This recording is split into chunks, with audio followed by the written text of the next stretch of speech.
Hello and welcome to Asia Tech Podcast. My name is Graham Brown. We are in the studio with Annu Talreja. Annu, welcome. Hey everyone. It's good to have you here. Good to be here. Well, it's good to be here. We're going to talk about OxfordCaps. We're going to talk about your journey as an entrepreneur, how it all happened. So originally you're from Delhi.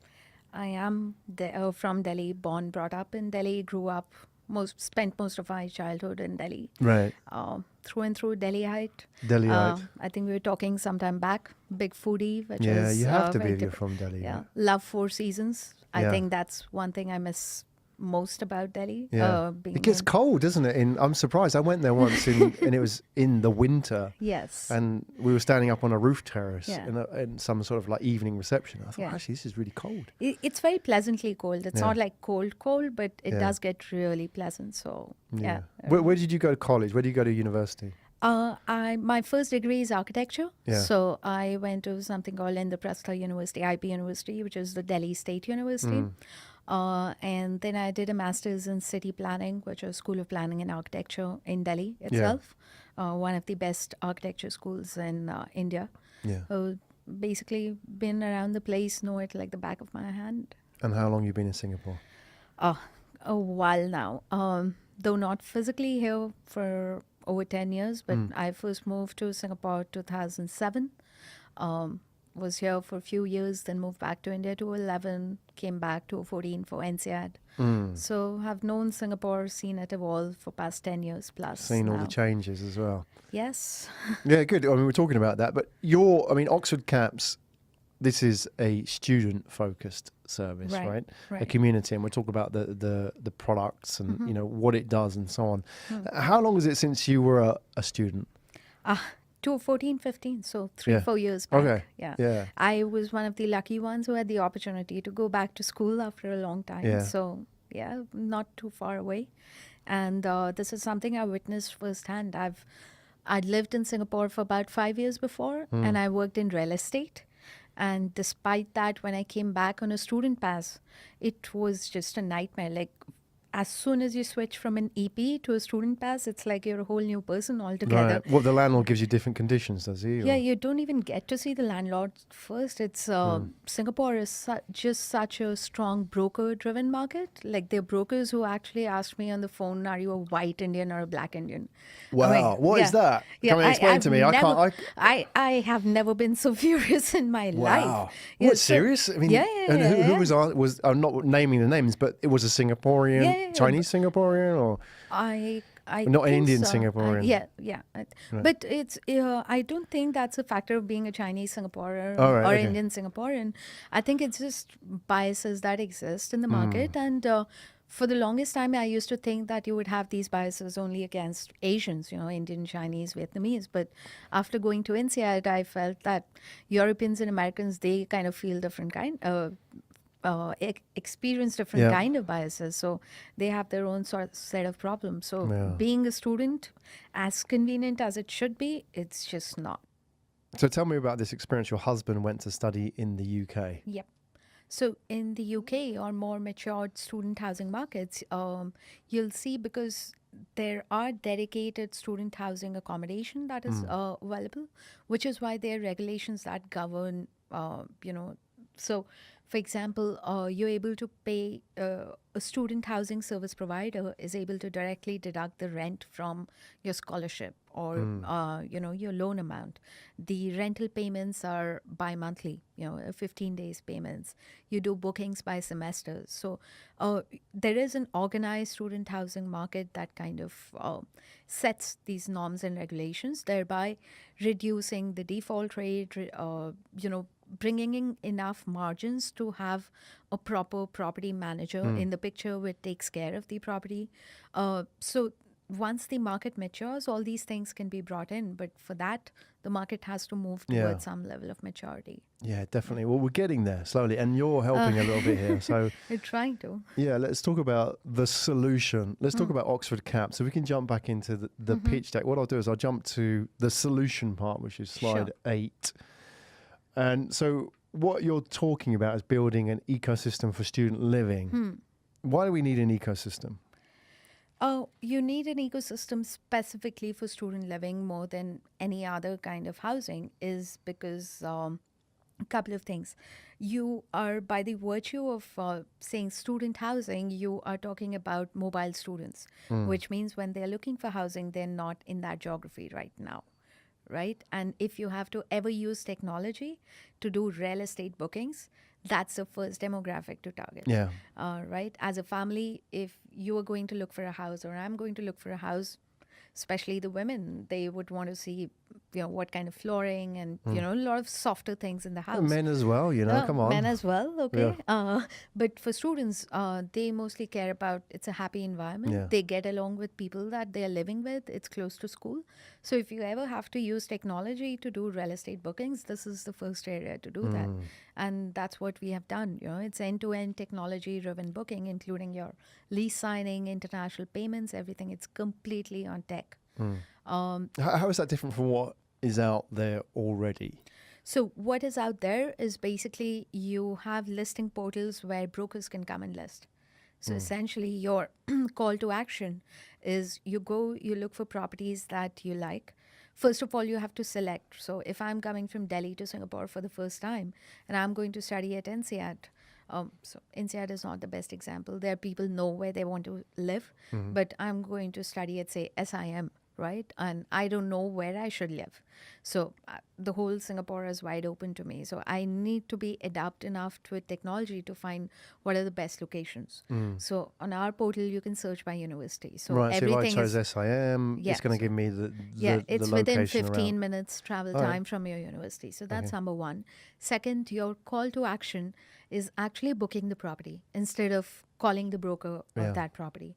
So if you look at a property detail page on our website, the level of information that is provided is down to the extent of what kind of mattress is provided in the room. Yeah. So it is very detailed information that enables decision making from far apart, and hence allow you to book the property online. So it's just like hotel booking, but you're doing it for long-term stay. Yeah, interesting that you give that kind of level of detail, whereas, for what you would assume was the higher paying market, so the professionals, they get so much less detail. I mean, if I was to look at any of the main property portals and then look at a housing listing, it might have 3 photos, of which one, most of them from the outside. So if it's a condominium, I'll be lucky to actually see inside. And then you go inside. And then you'll have that WC picture, which that's is it. A or terrible an aircon photos. remote. Yeah, why do they need to see that, right? Yeah. So that's, I mean, it seems like the level of detail is quite low in that market. But, you would have thought, well, students pay less. Why are you then giving them more detail? So it's not about paying more or less. It's about they feel comfortable enough to make their booking on the technology. Right. Even if I give you that level of Make detail. the booking means what? Means actually sign the contract? Yes. Oh, okay, right. So Yes. booking doesn't mean booking to go and see the place. No, it's so actually from signing Delhi, the lease. I can sign a lease from Yes. Delhi. Yes. Got yes, it. Yes. Right. Yeah, right. Okay. So even if as a professional, even if I give you that level of information, you would still want to Right. go and see the property. Yeah. But for students, it's not as important. They're more concerned about who are the other 5 people living with me in the Right. house. Okay. Right. So there it enables us to do that, which dramatically reduces our operating costs because you're not investing in multiple property visits. So is there any property portal out there, students accepted, outside of that, where you can actually, I mean, obviously we've got Airbnb and we've got the sort of serviced apartment market as well. I can actually book in your terms. I can actually sign a lease online. Not to my knowledge, and, Right. not in Singapore. Why doesn't that exist? Well, it Is it because it's a protected market in a way, like you're kind of cutting people out of the loop? not really. It is an attractive market, but if you're just doing a bookings portal, then it is not probably an attractive enough market because if you're a booking portal, you're basically just making transaction revenue. Yeah. So unlike an Airbnb, you are not going to have big volumes of transaction. Your market size is going to be limited, even if we talk of just Singapore. And you're going to be a very seasonal business. Students come in twice a year, and that's when you're going to make your revenue. So if you're just a booking portal, it makes it a very difficult business to run. Got it. Yeah. Okay. Maybe we can have a quick flash through. If we were to look at some of the examples, as people actually visualize this, Right. there's the app and then, some of the example properties as well. I'm just going to skip towards the end of your pitch deck. Yeah. Maybe it's worth having a look at some of these. These are actually in India. Yes. These standardization formats. Right. Is that where you're going into student residences and you're sort of bringing them up a level? Yes. What's happening here? So basically what we are doing is we are taking properties, brownfield assets, existing assets, which have a certain kind of layout that they can be retrofitted to give a good yield generating student housing product, Right. and then kind of have the owners put in the capex.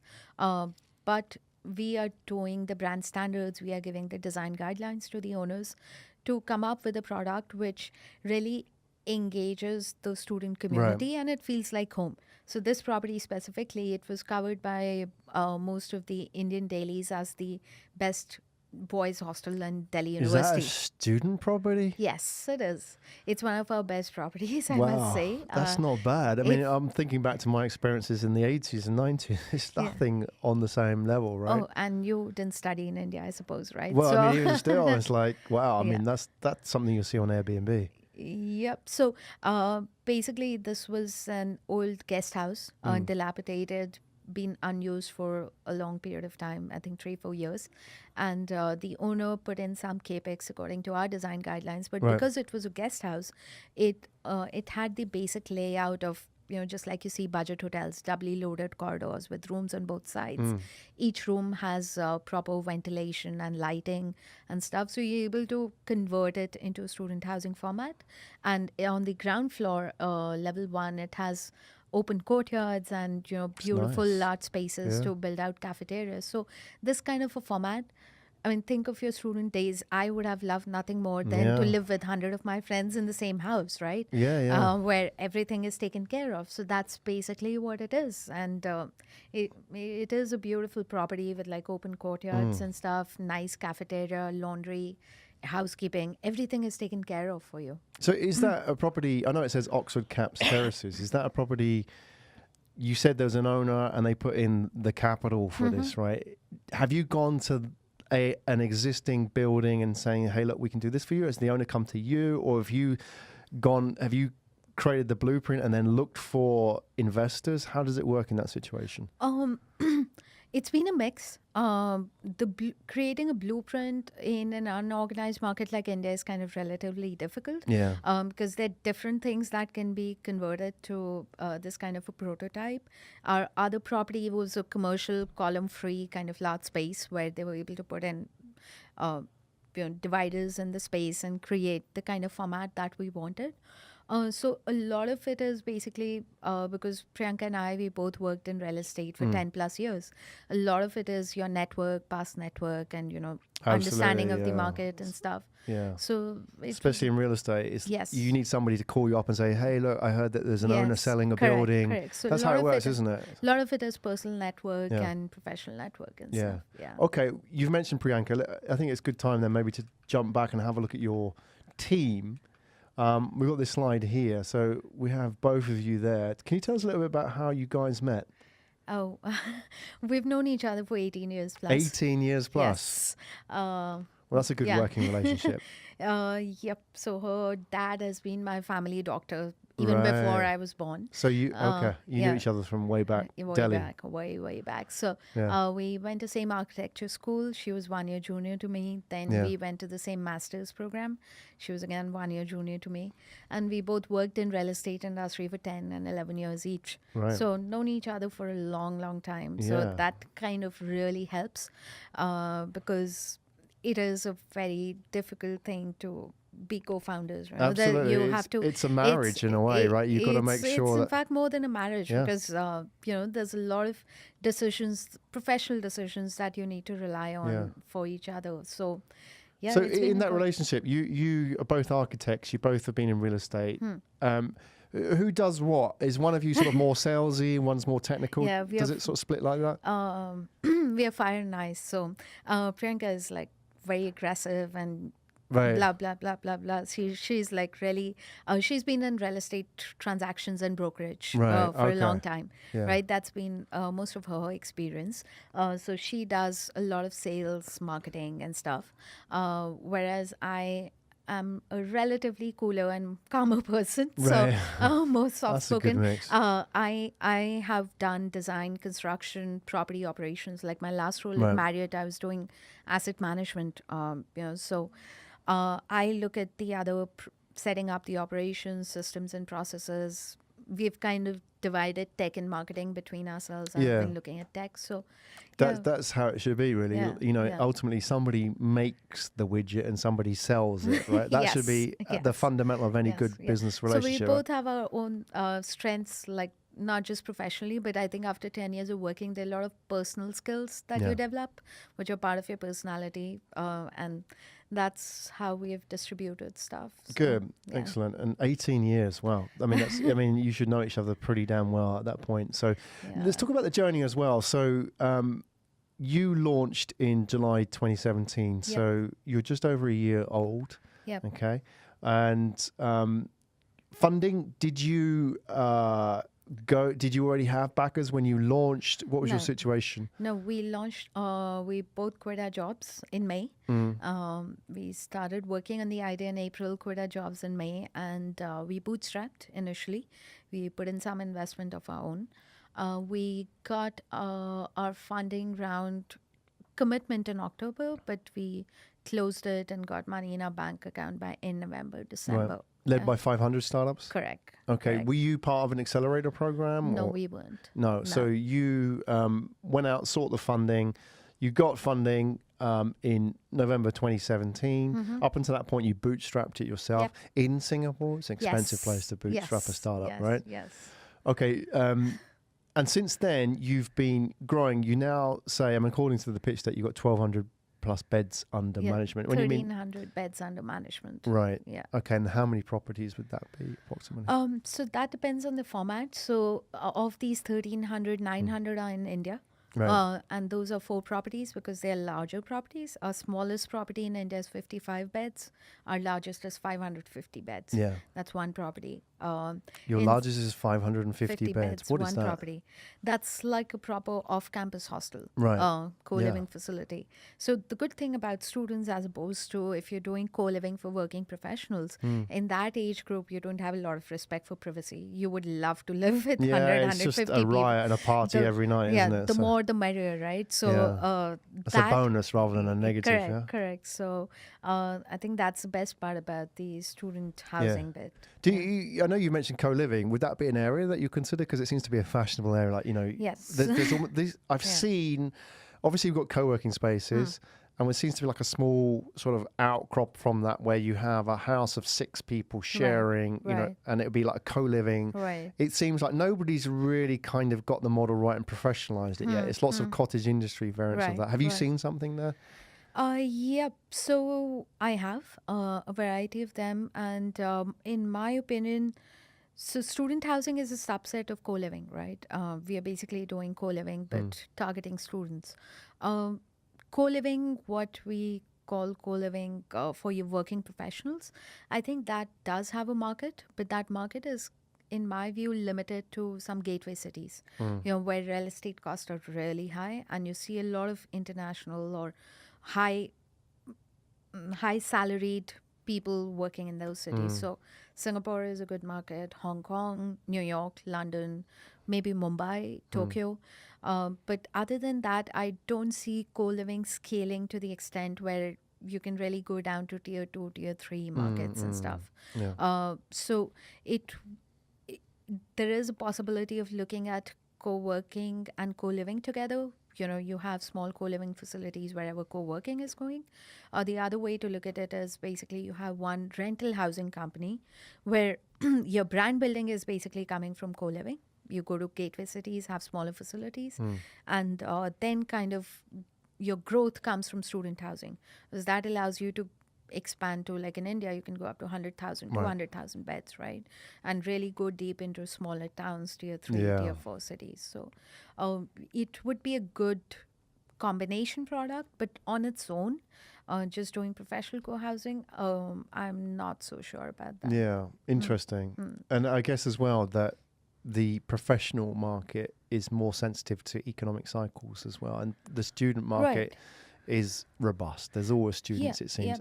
So, well, for that matter, even co-working space would co-working would also be sensitive to economic cycles. But I think the difference is all this sharing economy, at least in real estate, the concept they would work on is you buy a slice of the pizza is more expensive than buying the whole pizza itself, right? So the more slices you're able to make out of it, the better are your margins. Now in co-working, you not only slice it by space, you slice it by time. I can use the same desk, sell it to 10 people, 3 hours, 9 hours in a week, whatever, right? So you're really able to slice in 2 dimensions. Similarly, for student, one, I can build larger facilities. Second, students typically don't mind sharing a room. I can do twin share, triple share, right? But when it comes to co-living, one, I'm competing with the outside rental market very strongly. And second, professionals really don't want to share. It's almost like it's a secondary option for them rather than a good thing, right? Right. So you can bundle it with some services to some scale, but it's not going to get you as good margins as a co-working or a student housing would. That's why I said as a combination product, it would work very well for brand building. Interesting. Okay. Conscious of the time, it would just jump back quickly into the pitch deck. Couple of questions I want to ask you. Are you raising at the moment? Yes, we are. Right, because you're making money. So we're raising growth capital. Right. Our operations, have always been self-sustainable. So that's a good part of it. We're basically raising for growth. Yeah. And how much are you raising at the moment? We are looking at upwards of 5 million. Singapore dollars. US. So that's about 6.5, 7 million Singapore dollars, right? Correct. For those who are familiar with Sing. And what will that fund? What will that get? What will that get the investors? So we are currently, as the deck mentions, we are at an annual run rate of sales of 4 million plus. That's our first year of operations. So we are looking at expanding to 10 to 15,000 beds over next 12 months. So you can just imagine, multiply it by 10, we'll be looking at a $40-50 million kind of GMV at that point. Okay. And your team at the moment, how many people? We have 10 people in Singapore, about 15 in India. We have consolidated a lot of our back-end operations, accounting, finance, marketing in India. In Singapore, we have the core operations sales staff. And we are hiring, expanding quickly. But we have done it in a very capital efficient way. If you look at some of our competitors across Asia, just with a 400K kind of thing, we have managed to get to sales of 4 million plus. And we haven't spent the entire 400K, to be honest. So we've done it, given our backgrounds in real estate, we've done it in a very capital efficient way. Been very creative in deals. I think that's a good part. When you raise less, you have room to get creative instead of just spending money. It's definitely a real estate mindset, isn't it? I mean, I'm a real estate investor myself, and when I've had money in the business, I've sometimes struggled to spend it because I'm always looking at, I'm not saying I'm cheap, but I'm always like looking for cheaper versions of things. I'm always like questioning, do I actually need that? Right. And it's the same sort of attitude you have as a landlord or as an investor in properties as well. It just trains you to think in a certain way that you don't lavish. Right. Because you can go and spend a lot of money in a kitchen for a property, for example, or in a bathroom or in extra stuff, which is fluff. Right. When, maybe the customer, the tenant, just wants certain things, right? And it makes you sort of, okay, just get the basics in here. Right. And, some people who get that market wrong, they go in very emotionally, don't they? Right. And they sort of, we're going to decorate it like this. And we're going to People don't want that. They just kind of want very sort and of... especially when you're talking about student housing, right? I mean, it needs to be, one, very functional. And second, you cannot deny the fact that students are going to be careless. So what you're looking for is, like, even when we develop our brand guidelines, what you're looking for is not hotel finishes. You're looking for really industrial grade finishes. So I've seen purpose-built student accommodation where, like, your toilet walls are like all industrial grade.